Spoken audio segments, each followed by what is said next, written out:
The content presented in this podcast and YouTube show is for informational and entertainment purposes only.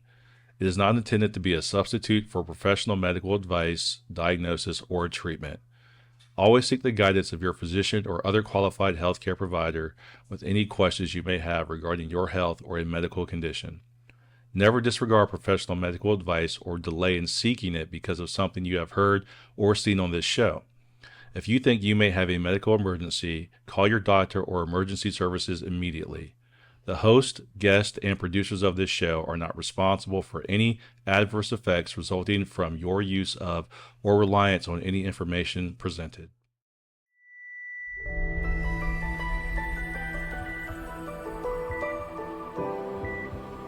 Andrea, can you hear us?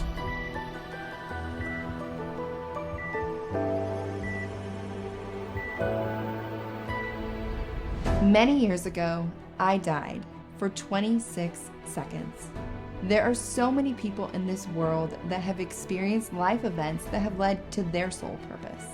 Wake Up Your Soul with Andrea will bring you these significant life events that demonstrate how to use those moments for guidance and life purpose. These are our stories.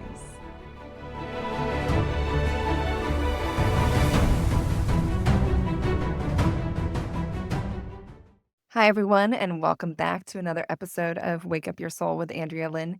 Today's guest is Angela Shae, and she's here to share a few different stories about her life that have been traumatic and how she's pushed through those. Let's welcome Angela Shae. Hello, hello. Thank you so much for having me. Thank you for being here. And for everybody listening, Angela has no idea where this conversation is going, and neither do I. I just know she's been through some pretty wild things, which is typical of the stories that I share. But she's also had a lot of success with her own business that she's built. So I think a lot of people are going to be excited to hear about how you built your business and the things that you've been through. She has some wild birth stories. So I think we'll talk about those. And then I want to talk about this collapsed lung situation because that's going to segue us into your business. Sounds good. Yeah. So I'm a mom of three. My boys, all three boys, they're 14, 12, and 2 now. So we had a pretty big gap there in between the last two, because I knew that it was going to be a high risk pregnancy. So with my second one, I got diagnosed with a DVT, so a deep vein thrombosis in my groin, which was pretty massive. And at 10 weeks exactly, I got put on blood thinners, injections I had to give myself into the belly every 12 hours. So think the entire course of the 9 months. It was every 12 hours an injection into the belly, which progressively got harder and harder as I got bigger. Yeah. And I was pretty young. I think I was 23 when I had my second. And so I didn't have a lot of knowledge on how to navigate this. I was just basically doing what the doctors were telling me. They scheduled an induction and all the things. And so I wasn't very comfortable with the process, but I kind of just went with it. But it wasn't anything crazy with the second one, but we knew that if we were to get pregnant again, the third one would be automatically high risk pregnancy. And so that's kind of the reason we put it off for so long. And then it just happened, and so I was like, "All right, well, maybe I'll get lucky and the situation maybe I won't have, the blood clot." Mhm. And then at 10 weeks exactly, it happened again. I was hysterical because I already knew this is what it is, this is all the symptoms, and got put on the same medication of every 12 hours with the injections, but I chose to still have my baby naturally, completely, no epidurals, no induction, nothing. I was like, "We're gonna try to have this baby on our time." There was one midwife that vouched for me in front of this entire committee. They wouldn't allow me to have the baby at the birthing center, but it was, at a hospital, they had midwives that were willing to work with me, which was amazing. And so when I went into labor and I had this baby, everything seemed fine. The baby came pretty quickly. I had it all naturally. It felt like literally the closest thing you could to a spa experience, because we had a playlist and there was no monitors hooked up to me. And I was like, I can do this naturally. This is going to be amazing. And then as soon as the baby came out, I just started gushing blood. Oh. And there was nobody in the room besides my husband and the midwife. And as soon as she saw what was happening, I was trying to hold my baby, but I was collapsing because it just like all the sudden blood loss, and I couldn't figure out what was happening to me. And within 2 minutes, they had all the lights like full on turned on. They had this birthing bed converted into, I guess it was just like a normal bed that got then converted into this contraption. And there's 12 people in the room all at once, just like rushing in. The doctor was getting suited by the nurses. There's so much commotion. I remember handing the baby to my husband because I couldn't hold him anymore. And she just kept saying, "I can't stop, like, the bleeding won't stop. She's hemorrhaging," and she took an EpiPen and she was stabbing me in the thigh and just going, "Push 5, push 10, no, push 20," and I could hear the panic in her voice, and for me, I couldn't really comprehend what was happening because then there was, like, 2 other nurses that were both trying to put an IV in both of my arms because like, I had nothing, and so Yeah. they're trying to get IVs into me. There's, like, 12 people in the room, and my husband is just holding the baby and, like, basically yelling at the doctor being like, "Do something." Oh my And they're like, "Sir, so we're gonna have you, like, step aside, please." uh, And, yeah, my husband got pretty emotional. I think he was I feel emotional. he was praying and crying at that moment because he was literally like, I'm watching my wife bleed out. She's going to die and leave me with 3 kids." And I remember feeling absolutely, like, no panic. Like, I remember hearing the panic in the midwife's voice, seeing this panic, but almost, like, disassociating. Mhm. And I feel like most of the time, if anyone's, like, into the Enneagram, I'm an Enneagram 7. So, like, I Okay. live from, like, one high to the next high. I don't like to feel pain, like, I disassociate from pain, and so, like, when something so traumatic happens, my body just kinda, like, I think the defense mechanism is to disassociate from how scary the situation truly was. Mm. And so I lost so much blood that it was literally the closest they could get me to not having to do a transfusion, which I was, like, terrified of getting the transfusion, I'm but sure. like, got really, really close there. It was sorry, this is TMI. Are we allowed to, like, TMI on this show? Sure, sure. They were, like, I'll delete it. literally Bad. weighing bags of blood, like, to get, like, how much was like, to weigh how much it was, they were able to, like, actually anyways, it was kind of wild to me that I was like, "Whoa, this looks like a murder scene." Oh my god. So we're like, you mean they were weighing the blood that you were losing to see how Yep, much you had lost? Yeah, yep, okay, yep, yep. So okay. they were able to actually just That's like gather it mhm. into I think it was the plastics that was there. They must But already know then how much, like, the sheets or whatever it was bleeding onto, they must know how much those weigh, I'm guessing, and then deduct that. I I think so. Yeah. Yeah, 'cause there's yeah. I've never I thought about that, but they must. I assume so. But, I mean, in the moment, I don't remember feeling any panic. It almost felt like I was watching myself from the outside. Like, it took me days to actually go back and process the Mm, severity of the situation because yeah, I think in the moment, I was so upset that I wasn't getting that skin to skin with the baby, first of all. yeah, It's like, "Why is this happening? I just wanna hold my baby." And, yeah, just kind of, like, worried about the baby as, like, natural mother's instincts. It's kind of interesting how your brain protects you, I guess, mhm, in that situation from being like, "Okay, we're not gonna go there, we're not gonna spiral," and there was no fear, and I think the only yeah, reason I could, like, gauge how scary the situation was, like, the other people in the room that were yeah. responding to it. I feel like from my own experiences, though, I look back on them, and in those moments, I wasn't through the roof with fear or even emotion because there's just something about when something is so far beyond, like, your control, you just know it, right? Like, I don't know, there's just something about just knowing, like, there's absolutely nothing I can do in this moment, and there's something that just kind of comes over you. I guess it's just some sort of surrender where you just are at the mercy of somebody else. And I think I also just knew that there was gonna be, like, a happy ending, like, nothing in my brain was suggesting that, "Oh, this could actually end really Yeah. poorly," and I wonder if that's just the way I view life in Yeah. general, like, I'm a very much a glass half full type of Mhm. person where, like, I don't tend to spiral when Yeah. things fail in the business or when, like, situations are, like, dire. there's always a solution, and I feel like my brain almost went to that, like, "It's gonna be okay." I don't know. My brain didn't go into a crisis mode. But again, I don't Yeah. That's a really interesting point, though, to bring up for people to stop and kind of reflect on when they're looking at where they're at with things and reflect on moments and how they felt during those moments and how did they respond and react. And then it kind of tells you, well, shoot, maybe that's just the perspective I hold in general within life. How you're saying it's either the glass is half full or the glass is half empty.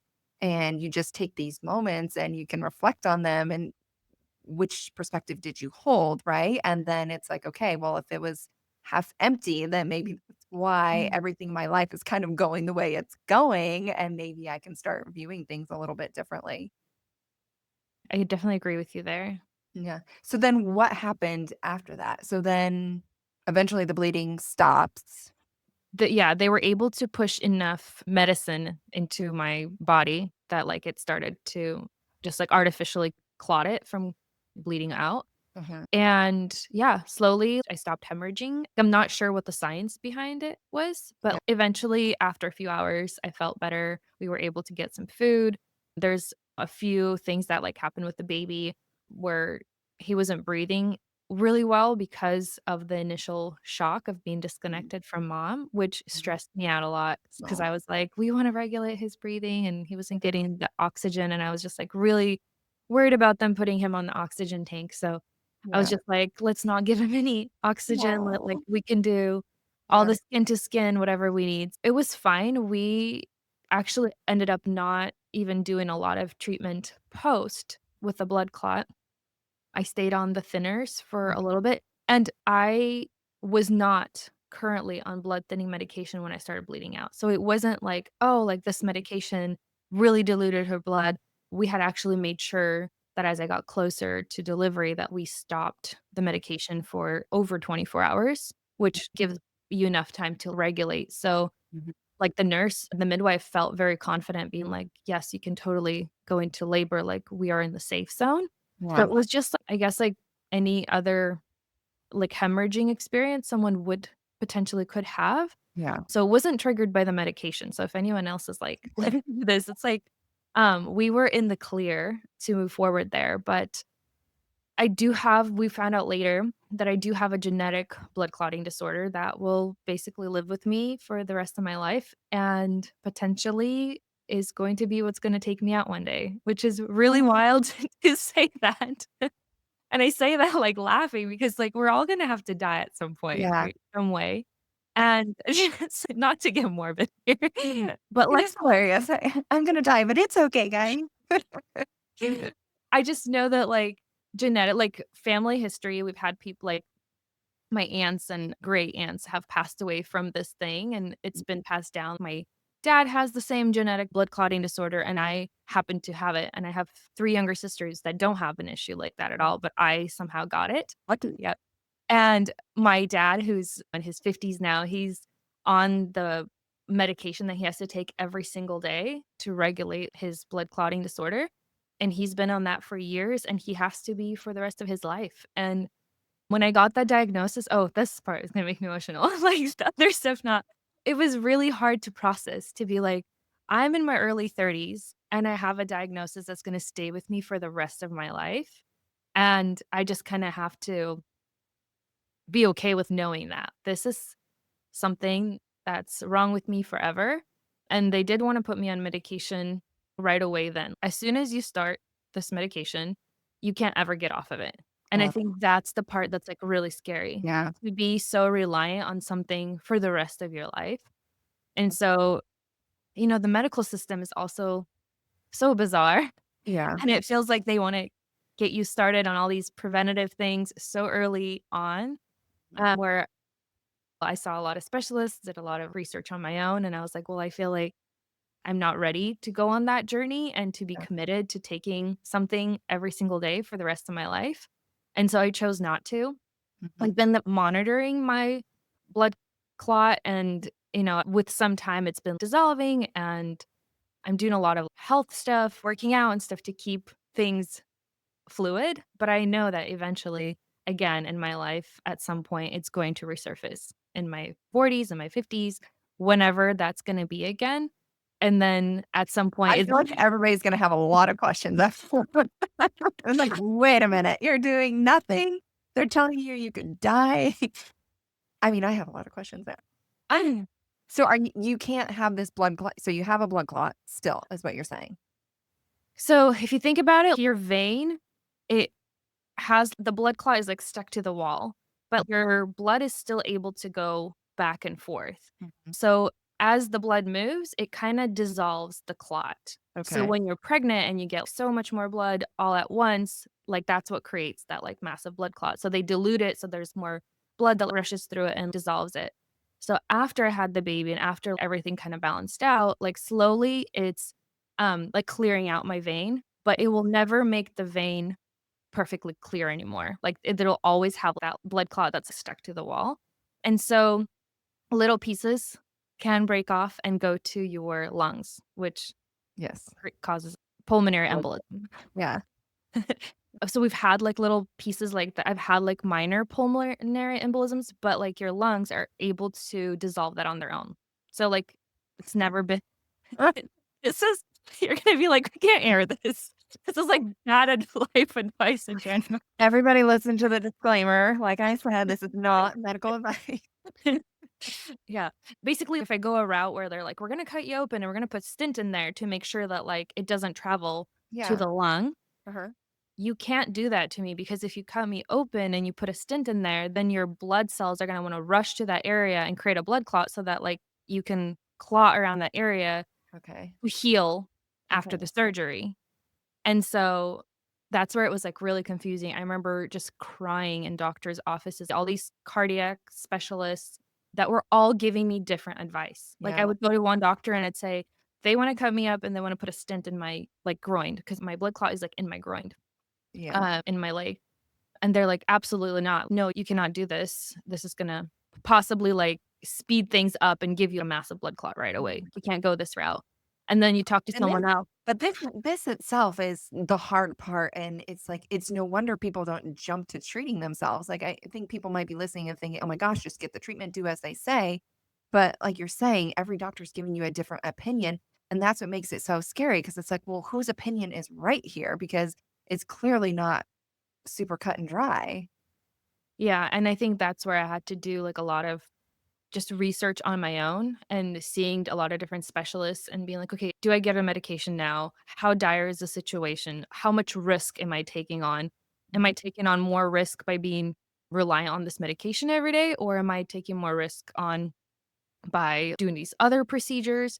And so that's where I'm saying where I have a really steady workout routine, like I do Pilates, I do a lot of walking where we're watching my blood circulation. Now when I travel, like I have to wear special thigh high compression socks. So I'm not being like completely reckless with it, but I'm also not letting it take over my Yeah. life. Yeah. And if I share the next story, it's kind of like my approach to life. I feel like it's a little bit maybe reckless in some people's eyes, but it's also just how I navigate through life. Like, I don't get too hung up on the fear portion of it, and I just kind of I I can't explain, like, my decisions behind, like, why I move through life the way that I do, but I know that there's no underlying fear in Mhm. just, like, the choices that I Yeah. make, if that makes sense. I don't know if that's helpful at all. Um, well, everybody ticks differently, and everybody has different experiences as a child that shape them and makes them make the decisions that they make as an adult. So, I mean, I'm not judging. Well, and I feel like at some point it'll probably be more evident that this issue resurfaced and we have to treat it differently. And I'm sure that the medical approach that I would have, the decisions I'd make, in my 40s, my 50s are a little bit different than from my 30s. And just like what I'm willing to do and the risk I'm willing to take on, I think will change Yeah. as the condition changes. Yeah. Well, yeah, I agree. And I think you just have to do what resonates with you and feels like it's in alignment with you with where you're at right now. Yeah. Yeah. Yeah, and I feel like it was scary to just know that when I was doing the research, like, Mhm. this is something I'll have to live with.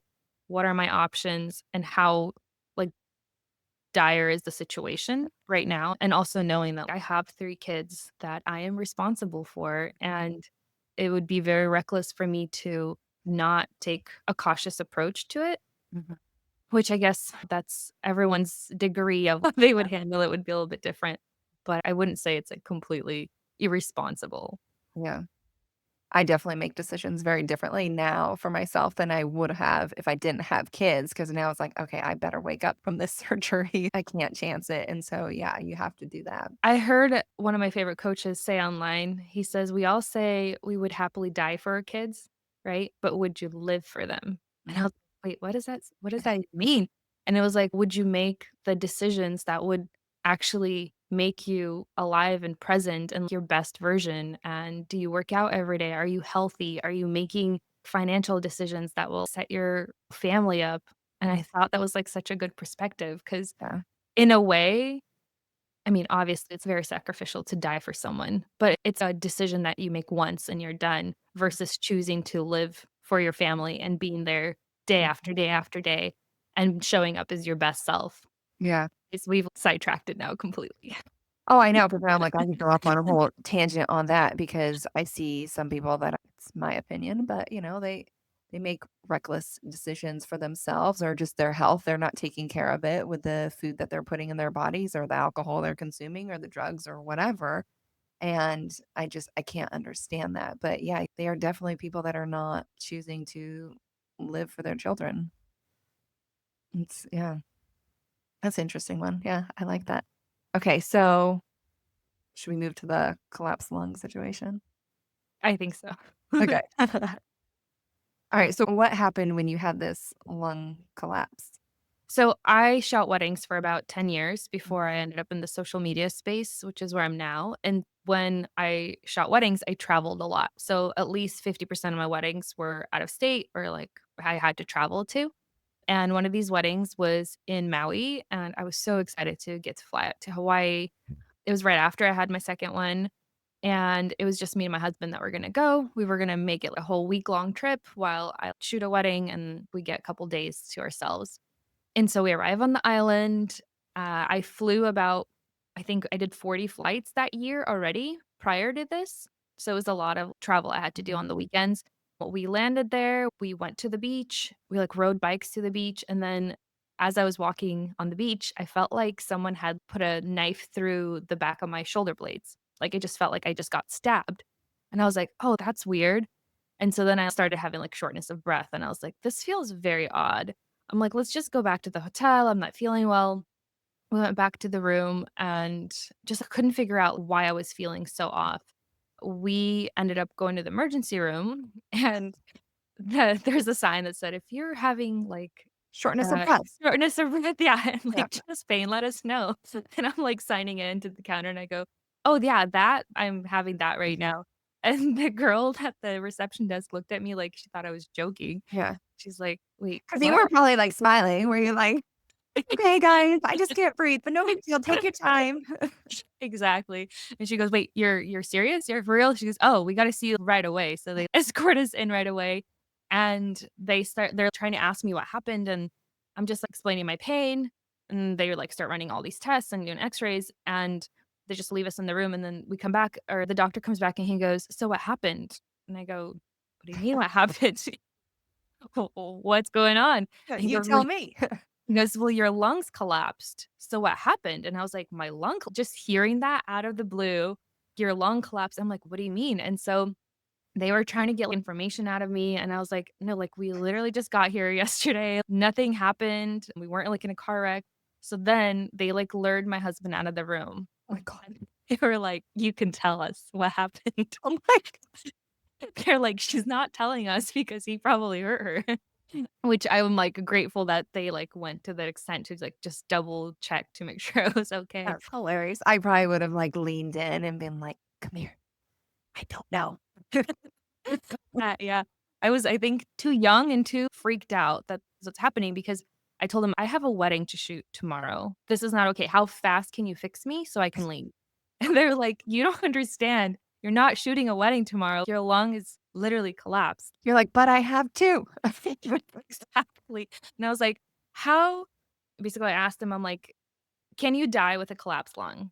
And they're like, well, technically, not really, but like you, anyway. So I asked them worst case scenario stuff. And when the doctors left, we literally fled the hospital. Like, no discharge papers. Oh my I god. didn't even take any painkillers because I was so scared that if I don't run away, then they weren't gonna let me leave. And I was like, this bride flew me out here. There's no backup plan. I did have a friend photographer I called who was on standby. Yeah. If we were not gonna figure it out, this person was gonna fly out. But it's like they literally still had to make it to the island to shoot this wedding. And I was like, Gosh. I think I'm fine. It was a smaller wedding. It was like a 50 people wedding. I was like, Just it's hold not. on. It's just one.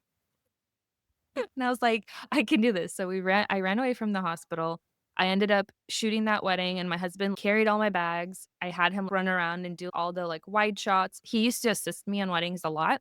Uh-huh. So it wasn't something new. He knew how to use the camera. No photo quality was sacrificed. Yeah, I was thinking, how did these pictures turn out? It was Like actually sideways? some of my best portfolio work to this day. Like, I'm so proud of the gallery that I ended up delivering. The couple did know. We ended up having to tell them, but I totally played it down. I was like, "Oh, I have a collapse lung, so if you see me not hustling as hard, that's why." They were like, "Wait." Anyways, it was totally fine. I shot the wedding. We were supposed to go up to the summit the following day, and I was like, "Sorry, we're gonna have to Yeah. reschedule the summit for a beach shoot because I can't go up to the summit Yeah. with a collapsed lung." And so I wrapped up that wedding and marched myself back into the hospital, and I was like, You're like, "Alright, America. let's fix this."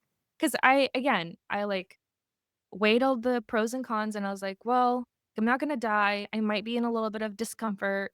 Yeah. This is obviously not ideal, but also I've been always the person that can push through and I can get shit done, and that's just, like, part of who I am at the core." And so I, like, again, for better or for worse, I don't baby myself, and Yeah. maybe I don't baby myself enough, and maybe I just need someone to come and baby me. I guess I give myself a lot of grace, but I'm also, like, so dependable and so reliable, and it was just, like, I owe it to myself to go through on this commitment, and I delivered it, went back to the hospital. They they wouldn't let me leave the island for 23 days. Oh my gosh. Wow. There's more to the story. I, like, had to call other I tried to leave the island, Of course you did. with, like, doctor's permission. We had surgery and they put this tube outside of my body that was like, "Alright, when you, like, go up on the airplane and the pressure changes, you have to pressurize your lung. You, Oh, like, turn this valve." Anyways, but I ended up not doing well in the surgery, and they could not clear me. They were like, "We tried absolutely everything to get you on that plane. There's no way we can clear you oh to my get gosh. on that flight." So I would I have been did like, what about a cruise? so we looked into that. It's gonna take 7 days. So I had to call a couple of my brides, I think it was 3, that I was like, it was May, it was busy Oh, wedding season, and I was like, "I'm so sorry." Thankfully, I had an incredible community of photographers that, like, all stepped up and covered stuff for me, and, like, yeah. our clients were, like, very well taken care of. And honestly, like, that situation just showed me how important it is to have, like, just your village of people that Mhm. would support you. Had a friend whose husband is a pilot, and she's like, "How can we help?" I was like, "Well, I'm trying to get my mom and my kids over here because I can't leave the island for a month." And they got us standby flights for my mom, and my mom was very kind to just take my kids and come out to Hawaii and stay with me for for 23 days. Friends reached out that were like, "I have a condo there, you can stay there for a week." And then another person was like, "We have timeshares, you can come stay there." And it Yeah. was just amazing how everyone pulled through for us. Oh, That was, I guess, the highlight of it was there's so many people that truly care and support and are willing to come out and help. yeah. So, I don't think that that's was the that. worst place to be stuck either. I think it was just very hard for me as a business owner to be Yeah. like, "Oh my gosh, I'm letting people down Yeah. on the other side." Again, because my personality is I am so reliable and I'll be there and I'll do everything I can to make Yeah. sure that I deliver on what I promised. I think you need to share this story more because I think everybody's gonna be like, "Okay, I want a reliable photographer. I am hiring Angela." Like, she will show up even if it's mine. Oh my god. Literally. I don't shoot anymore for my sanity's sake and Yeah. yeah. No, I ended up, like, having a pretty dramatic exit a few years later. Okay. So I grew up in Pacific Northwest, like, I was shooting weddings in Oregon, and I hit really bad burnout where, again, like, I was just pouring so much into my craft. I never felt like I was good enough for my standards because I would come back from a shoot and I would spiral. I would be like, "Oh, I should have done that. I could have done that. Why didn't I do this pose?" And I've never had, like, unhappy clients, but it was just the way that I was perceiving my own work. Mhm. And it got to a pretty unhealthy place, and there was a lot mixed in there. I think there's a little bit of postpartum depression after the second baby, a lot happening, like, just discovering myself in my early 20s, and within 1 week, my husband and I had a dinner conversation where it was like, we always talked about wanting to do a quote, unquote, "season of life" on the beach, and if you are from Oregon or you know anything about Oregon, it, like, rains 12 or 11 months out of the year. So Yeah. it's always rainy, gloomy. Wedding season is very condensed, which is why I traveled a lot. And so in one dinner conversation, we decided we're gonna list our house for sale, fully furnished, and I shut down my website. We sold our house that same week after one open house, and our agent was like, "Nobody lists their house fully furnished, like, that's just not how it's done," and we were like, "No, no, no, just trust us, just list it fully furnished," and this couple came in and was like, "This is super cute, we don't wanna change a thing, we're gonna buy this house fully furnished," so they did, and we were in California 30 days later on a Yeah. U-Haul, moving into an apartment that we've never seen, like, we because it was a new build, so we never even got to see the unit that we were moving into, but we were like, "Hmm, how bad can it be? We're going to Orange County." And so we just packed up our life, we only had the 2 kids at that point, moved down to Orange County, I shut down my website. Yeah, I flew back to finish up my weddings in Oregon that I already had booked, but for the rest of the year, we got annual passes to Disneyland, and I took my kids to Disneyland every Tuesday for a year. Oh my Like, gosh. Disney Day, and I just had a sabbatical, my eat, pray, love moment in Orange County where I just went to the beach and, yeah, I tried to figure out what I was doing with my life because I didn't want that hustle. Yeah. And your kids must have loved that move. Yeah. Uh, I mean, that's all it would take for my kids to be like, "We're gonna move to California to go to Disneyland every week." They'd be like, "Yes, please." And they were 3 and 5, so it Yeah. was perfect. There was, like, Yeah. no school in the picture yet, Oh my gosh. living our life. What's it like homeschooling and running a business? It's definitely very challenging. Thankfully, like, my oldest child, he's very disciplined, so he does a lot where he's, like, really curious, he loves to read, loves to learn. With the second one, it was a little bit harder to get him to sit down, and felt like for a long time I had to be the policeman that was always like, "Where are you going? Sit down. Are you on YouTube again? Turn that tab off." It was, like, constantly, and because I would go into calls or meetings, I would get distracted, I'd get on a meeting and then he's like, "Great, mom's not watching, I can open YouTube again." Or we would try blocking all these things, but then they'd have, like, certain links they'd have to access Mhm. for Yeah. schoolwork, and it was, like it was very hard. Mhm. And so for about 6 months, it was so much of that that I felt like I was losing my child, like, I felt like our relationship was so strained that I just couldn't connect with him anymore. I started just, like, being so frustrated with him all the time because we would be doing schoolwork till 8 p.m. because it was constant, like, "Okay, now we took a lunch break. Now we're gonna go back. Now I need to go get on another call, and he's distracted, and he's not finishing this." And so the solution I remember sitting with my business coach and being, like, overwhelmed again because as glamorous as it sounds, you change careers, you, like, leave one, pivot to another one, there's still challenges, and I was kinda looking over everything, "Okay, here's everything I'm juggling, here's everything I'm struggling with.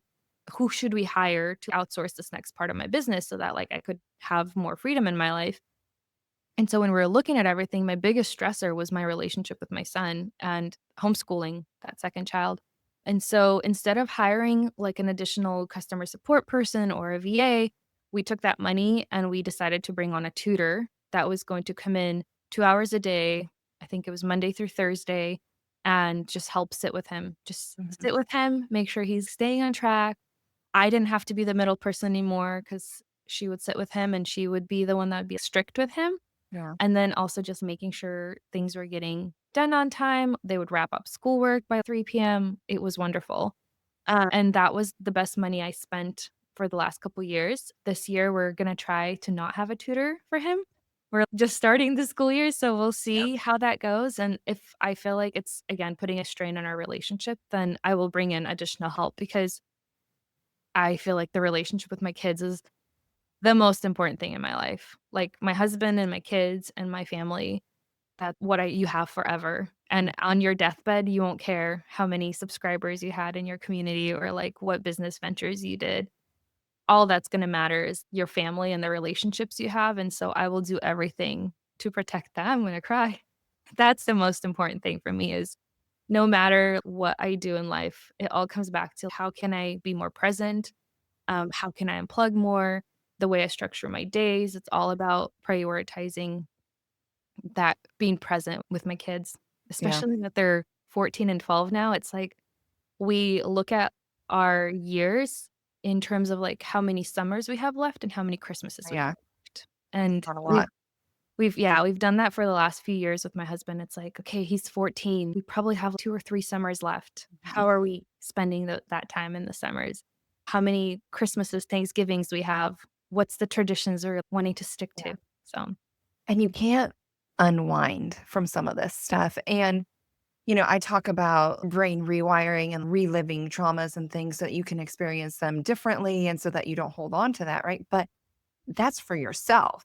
So for your child, you are in control there with their experiences, right? I went through the same thing. We homeschooled part time with our daughter where we did the co op, and it was awful. And I said the same thing to my husband. I don't want this relationship between her and I to be like this. Like, it's not healthy. It's not good for her. It's not good for me. I'm irritated all the time. And then she's mad too at me. And it's this whole snowball thing. And as much as I can rationalize and be okay with her being mad at me or whatever, and I'm okay, she can't.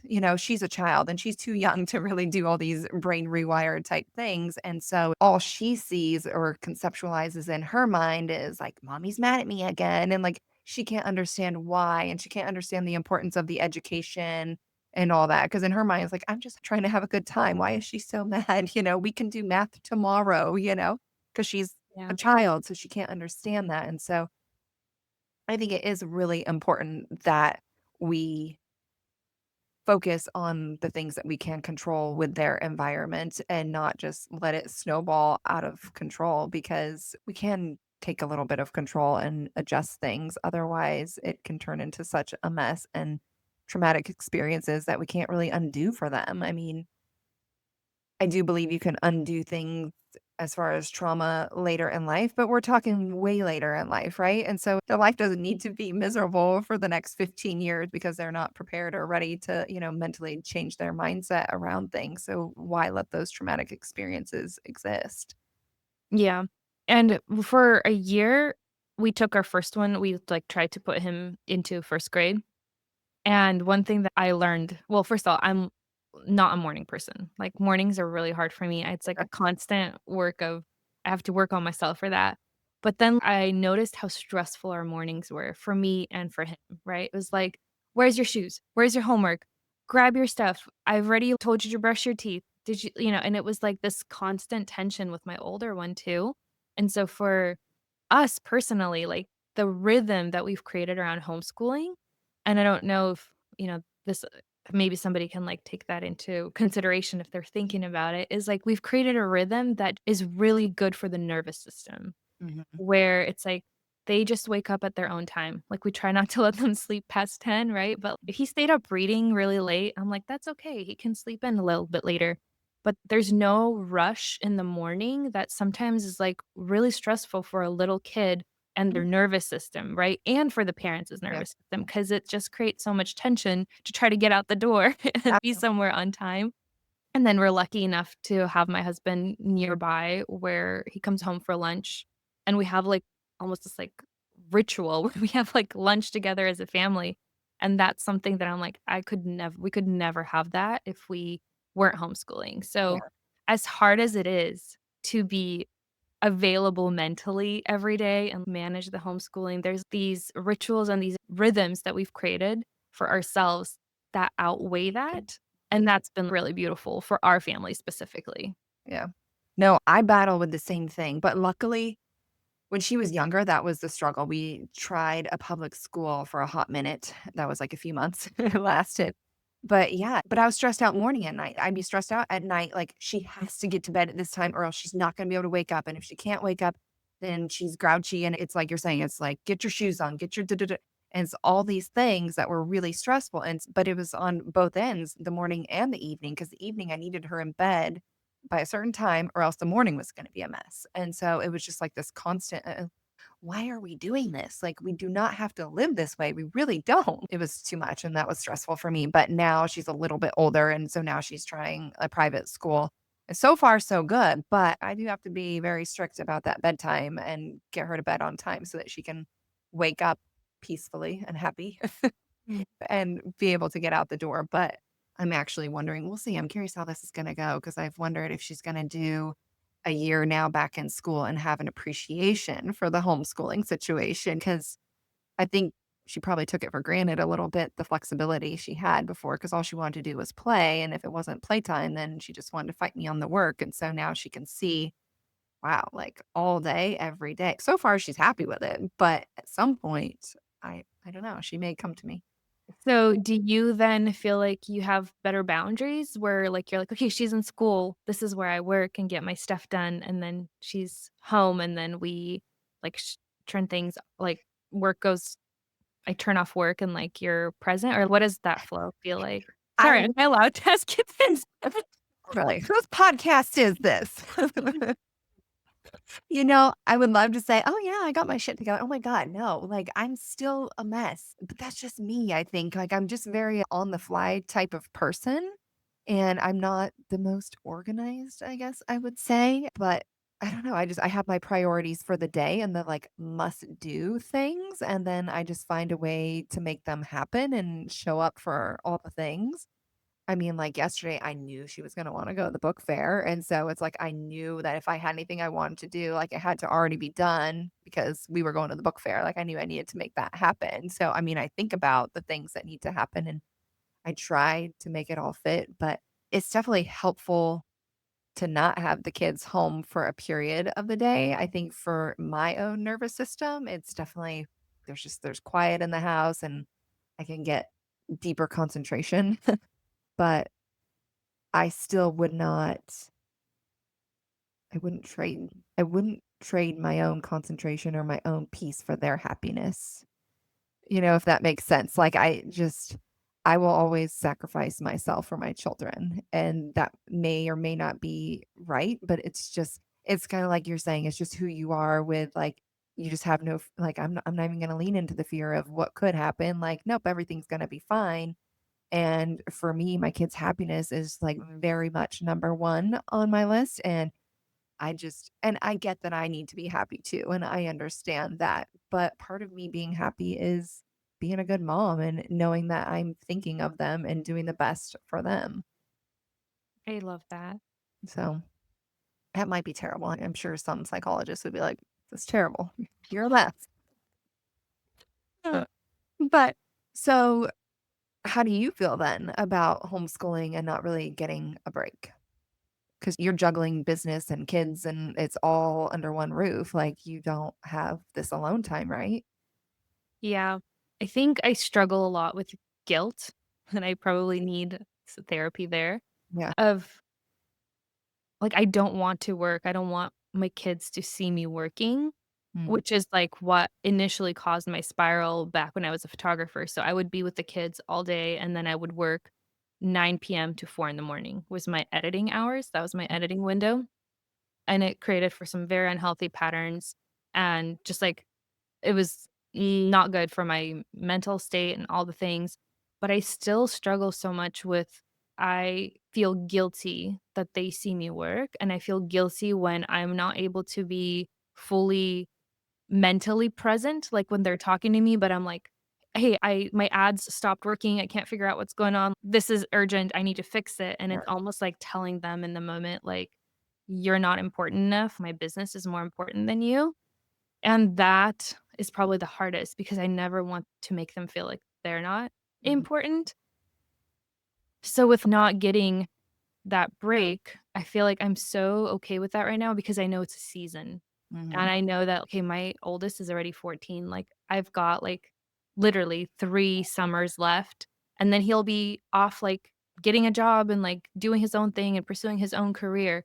So it's just a season, and because we chose to have kids so early, like, I still have, my 40s or whatever to really have, I guess, time for myself and to explore things, but I also block out time to do things that bring me joy. So, I go to Pilates in the mornings before the kids wake up because that's how I feel myself. I get to do that. I do a girls' trip with my girlfriend once a year, and then we do a sisters' trip with my sisters once a year, and so I'll get these pockets of time where I really get to just do something that brings me joy and other things that I've worked into my schedule. Once a month, I get a massage. She comes to my house, and so I'll put the kids to sleep, and then I get a massage or a facial once a month. So, I feel like there's, like, little pockets of time that I find, but it does feel really hard, especially because I also have ADHD, and so when I am trying to quote unquote deep work, and it takes me a really long time to enter that part of my brain. Like, Mhm. okay, I have to create an email sequence. And it's 30 minutes just like trying to gather my thoughts and trying I to laugh because I'm the same way. I'm, like, in the middle of doing something, and then I'm on my phone doing something else, and then I'm clicking somewhere else on another screen, and I'm like, "Ah." yeah. And so then when I just enter that deep work and someone disrupts me, they're like, Mom, Mom, Mom. I get so triggered internally. I'm like, "Oh my gosh," like, "Oh, like, no, I just arrived at this place where I can, like, do deep work," and, like, constantly being pulled out of it. Yeah. And so for a long time, actually, like, I'm not even professionally diagnosed with ADHD. I was diagnosed through ChatGPT. Please don't judge me. But, Same, girl, um same. for the longest time, like, I couldn't figure out why I was having such an intense reaction to if I'm trying to write an email sequence and someone just needs to ask me a quick question, why I was triggered as if it was, like, the end of the world inside, like, internally, like, I was Well, that okay. Well, now, no doctor has diagnosed me with ADHD, but, I'm very well aware that I can't focus, and I'm, just squirrel all the time.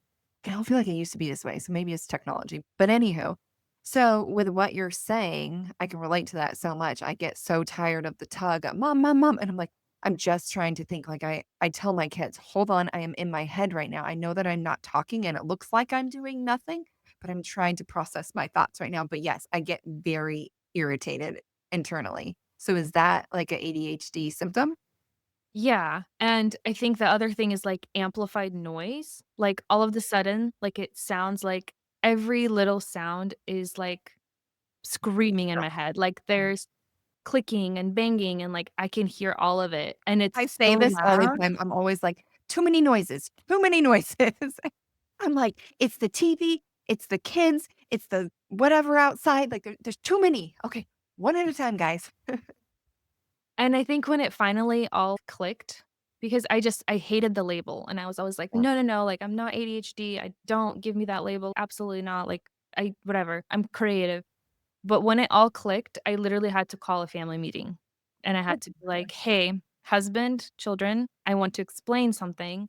There's this thing that I need to do," and I go into deep work, and it takes me a really long time to get to this part of my brain, and when I'm doing deep work, I can't so I explained why sometimes, like, you can talk to me while I'm doing something, but when I'm doing deep work, it's a different response that you get from me, because also having your kids walk around on eggshells around you is, like, so unhealthy, right? Like, is Yeah. mom going how is she gonna respond right now?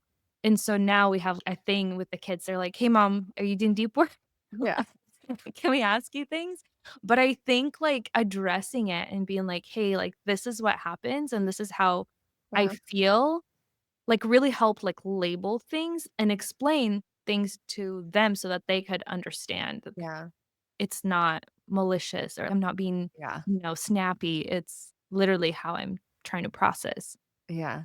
That's really interesting. Yeah. I mean, I'm like that when I'm driving sometimes. I have to tell the kids, I'm like, you can't talk to me right now, guys. You can't talk to me right now. Cause I get really stressed out when I'm trying to follow navigation. Texas drivers, it's like I feel like I'm in a video game, honestly. It's a little nutty here.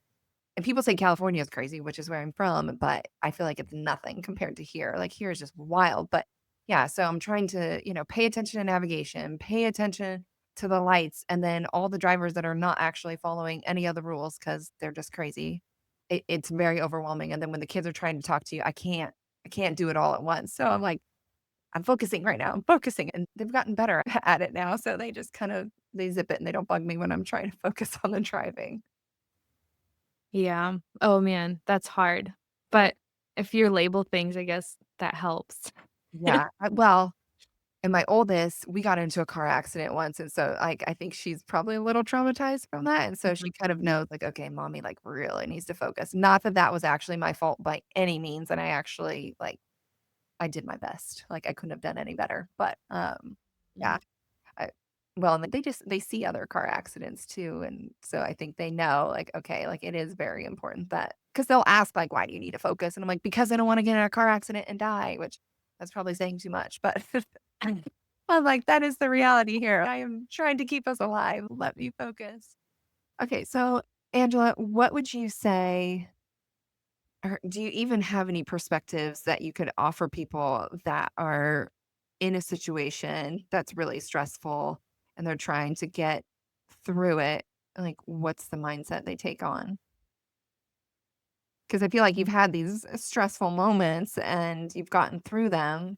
Well, and as I was talking, I was thinking to myself, I'm like, "Ugh, these listeners, they're gonna say this girl is just dumb. She's just not very serious about life. Like, why are we wasting our time listening to this? Because she's just like wild in like that Yeah. way." And so I feel like for better or for worse, my perspective is what's the worst that can happen in a sense? Like, all right, what is the worst that can happen? Okay, if the worst that can happen is like, you die, okay, then how do we prevent that? And then what's the next worst thing that can and so you can, like, focus a lot of times, unless it's literally life or death situation, we make it worse in our head than it really is, right? Okay, if you have a stressful situation at work and it's, like, involves another person, what is the worst thing that can happen? Like, they'll be upset, but you can maybe call and explain, and it's fixable. Maybe you won't be unpleasant in the situation. And I don't know if that helps at all, Yeah. but things are oftentimes made more scary in our head than they really are, and that's where, like, the anxiety comes from, right? And I personally, I actually struggle with anxiety, but it's in a different form. It's more of a self-reflection thing, not actual things that are happening to me. And so that just is getting hung up on things that are not, like, in our control, right? Like, things that you can't change, and then just focusing on, like, how bad it can actually be, but is it ever actually that bad? Like, maybe, but most Yeah. of the time, like, it might not even be something that's happens to you, right? Well, yeah, and your perception is creating your reality. But also, like you're saying, I think it's this onion layer peeling situation where you can just kind of keep pulling back the layers and asking yourself questions like, what is the worst that's going to happen? And if it is something with somebody at work, it's like, okay, he's going to be really mad and he's going to hate me. Okay, so if he hates me, what is so bad about that? And then what is so bad about that? And you just kind of keep pulling back the layers. And then you're like, never mind, this is not really that big of a deal. Or look at all the different perspectives that you can be taking on. And I know, like with anxiety, it's typically because you're somebody that's jumping to kind of the worst case scenario in certain things. And then that causes anxiety because you're seeing it as not the best case scenario, right? You've already jumped too far. Yeah. So, yeah, I think if it's out of your control, it almost doesn't deserve a lot of space in your head or to control your life even. Yeah. It is kinda what it's gonna happen. Well, I know, and everything is so out of our control, anyways. And I think, it's like we can only control so much, but then it's like we can't control everybody else's actions and behaviors around us, right? Like that's very much out of our control. So, But you can control your perspective. exactly. Which is yeah, I think that's what helps. Yeah, exactly. I mean, that's what we're saying, right? You can change your perspective and then you can change that reality that you're living in, but you can't control what everybody else is doing around you. You can try as much as you want, but it's so much easier if you just let go and let them be them and do them and work on you and how you perceive everything around you. Yeah. Yeah. Well, thank you so much for sharing your story. Not just one, many. I think people will like it. I don't think they will think you are dumb. But I'll go ahead and make that the cover for this one, the dumb one. I love it. Totally. I'm totally comfortable taking that on. Oh my I've gosh, I've absolutely done not. enough I've done enough work to know, like, how where I stand. Yeah. I Yeah, I think you probably have life figured out more than a lot of people because you clearly have found a lot of happiness. Thank you for that, and thank you so much for having me on and just, like, letting me just share candidly. I don't know, like, maybe overshared, but, Uh, yeah, I appreciate that. Thank you. Yeah, no, you're welcome. Thank you.